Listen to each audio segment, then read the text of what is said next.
Бажаю здоров'я, шановні українці, українки. День Соборності України.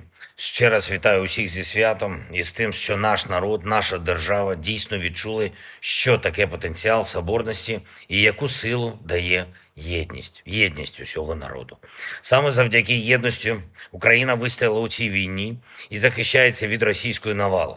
Завдяки єдності не лише нашій, але й усіх в світі, хто зрозумів, що несе агресія Росії. Сьогодні в Україні саме у День Соборності прем'єр-міністр Польщі Туск. І це його перший візит в державу поза межами ЄС, поки що поза межами в Україну після призначення на посаду перший візит. Дуже продуктивний. Ми з паном прем'єр-міністром Туском сьогодні дуже змістовно говорили по усім питанням, які є між нашими державами, між Україною і Польщею та на рівні європейських інституцій. Оборона. Буде оборонний пакет від Польщі і на посилення наших позицій. Ми говорили про спільне виробництво зброї, про збільшення наших можливостей у використанні польської техніки та систем озброєнь. Звичайно, детально говорили про політичну взаємодію, про те, що усі проблеми між Україною і Польщею можемо вирішити між нами на рівні наших держав. Впевнений, що й критичні ситуації на кордоні, блокування, які відчутно послаблюють солідарність зараз, ми можемо вирішити. Можемо знайти прагматичні виходи з будь-яких критичних ситуацій. Вдячний Польщі за приєднання до декларації Групи Семи щодо безпекових гарантій України. І починаємо роботу над двосторонньою безпековою угодою.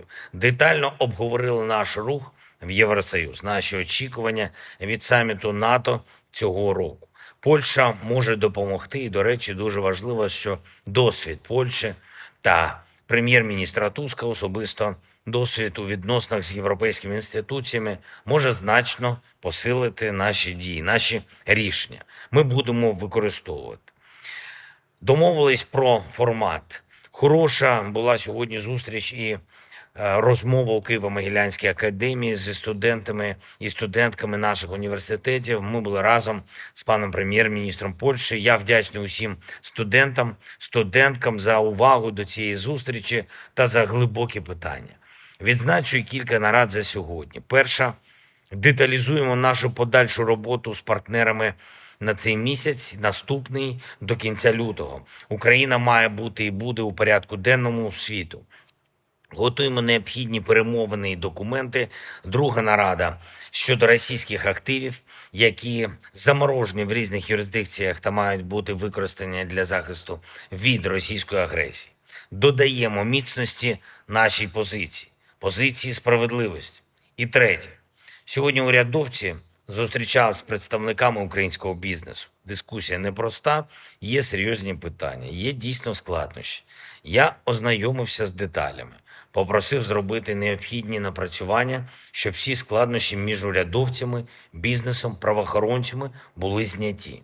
У кожного може бути свій погляд, так.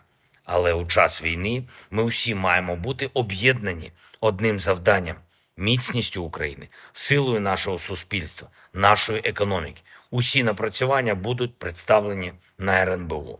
Я дякую всім, хто разом з Україною та в Україні. Я дякую кожному і кожній, хто зміцнює Україну, хто б'ється і працює заради нашої держави, нашого суспільства, наших людей, усіх українців.